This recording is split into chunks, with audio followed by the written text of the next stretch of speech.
I hope you're doing well during whatever week of quarantine this is. This is a great day because it is Thursday and I get to read the Bible with you guys. So I'm excited about it and we're going to get into it. I hope you join us. Next Tuesday, we're going to have some games. Thursday, we're going to also have a Bible study, and you're more than welcome to join us. If you are unaware on how to join us, contact me, email me, text me, call me. I think we have a fax machine. I don't really check my mail just because you never know where the mailman's been, and with everything that's going on, I just want to be safe. So I would stay away from mail. I would try to stick with electronic forms of communication just in case you did need to contact me. I'm very easy to find because I usually have my phone on me, unless I lost it, which is also a possibility. What we do in this video is we have a chapter that we're reading this week, and I read it with you guys. I give you some of my thoughts on it, and then hopefully you get something out of it. This week we're reading Luke 15. In my opinion, this is the best parable. Probably top 5 Jesus moments for me. Jesus knew what he was talking about during this one. I'm just saying, if I could preach a sermon on one thing every time, it would be this chapter. So if you will, go ahead and open up Luke 15. I'm sort of going to read through it, but not really. I'm going to do my synopsis version of it, and you can just follow along if you want. So basically, what we find is Jesus hanging out with sinners. He did that a lot, and he got a lot of flack from the Pharisees for some reason. The Pharisees were just jerks, I guess. They didn't like Jesus hanging out with sinners because for some reason it was like bad that sinners were getting better. Their logic is a little flawed, if you ask me. But basically, Jesus got beef with the Pharisees because they're thinking they're better than everybody else. He wants the sinners to get better. They're like, you're eating with sinners, and Jesus is like, I know. And then he goes into this parable. The first part of this parable, he asks about sheep. If you had 100 sheep and you lost one, would you go look for it?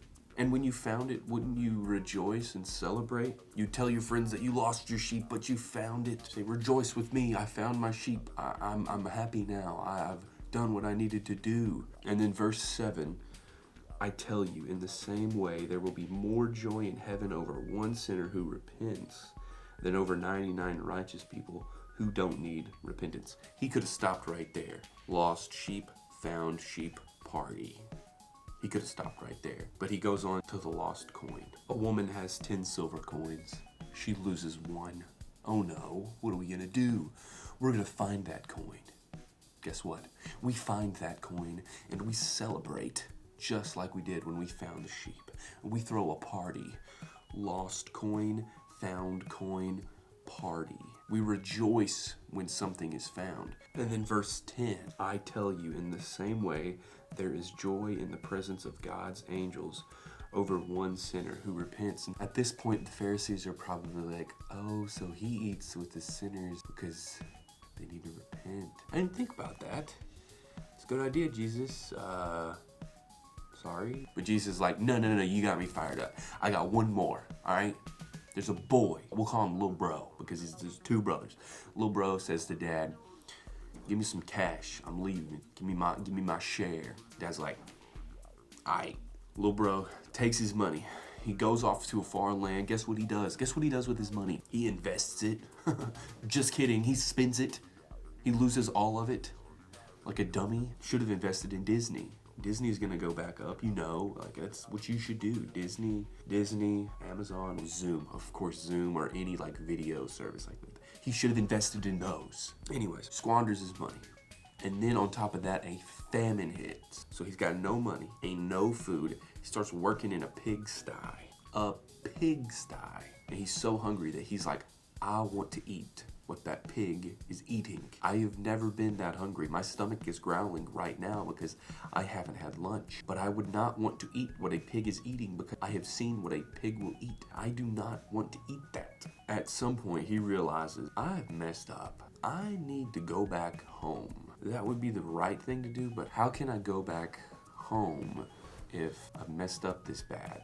And so he devises this plan. He goes through this script in his mind. He's like, this is what I'll say. This is what I'll say.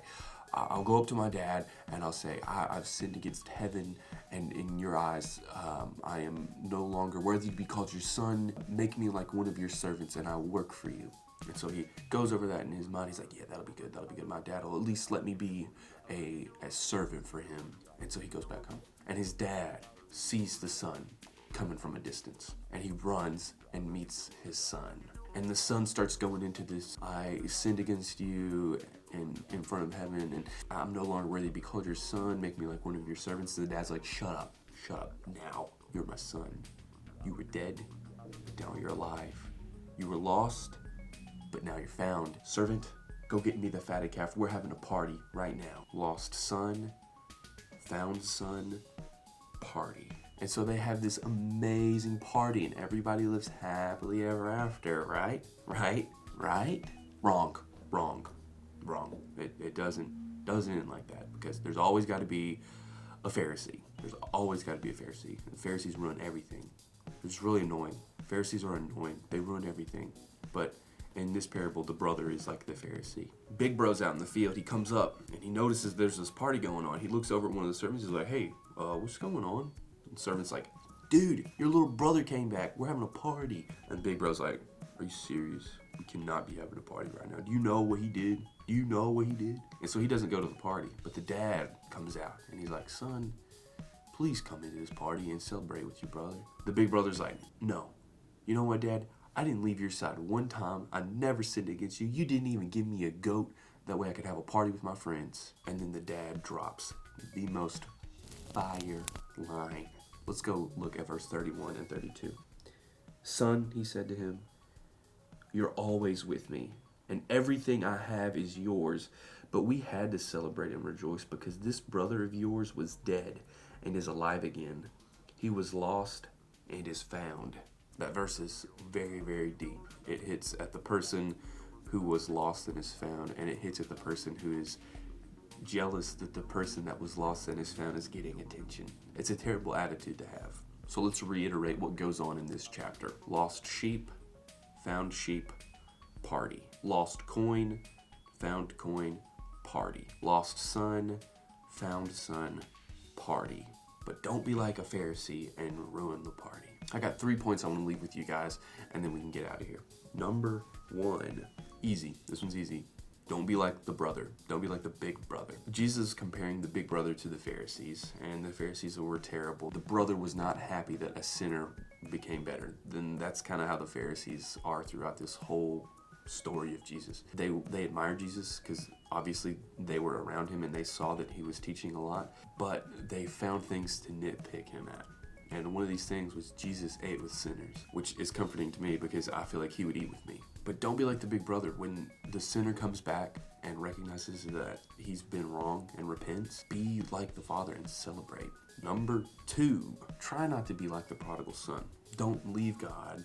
Don't take that for granted that the Father is protecting us and he's giving us everything that we need. So try not to be like the prodigal son. But that said, some of us are the prodigal son. Some of us are lost. And that's okay because we can come back. Which brings me to number 3, be like the prodigal son. I know I just said don't be like the prodigal son, but there's one characteristic of the prodigal son that I do admire. He comes back. He swallows his pride and he comes back. He was willing to put his livelihood on the line and say, Dad, I will be your servant if you just let me come back. He came back. He recognizes that he was in sin and he repents of his sin in front of the Father. And he comes back and he celebrates. And he's welcomed by everybody except his brother. So don't be like the brother, okay? Here in a couple weeks, a couple months, however much longer this lasts, hopefully we can have a party. We'll play Gargoyle, be lost flashlight, found flashlight, gargoyle, party, lost flashlight, found flashlight, gargoyle, lock in. I don't know. Whenever we get back, we'll do something special and we'll have a party. I miss you guys. I hope to see you soon. Until next time, bye.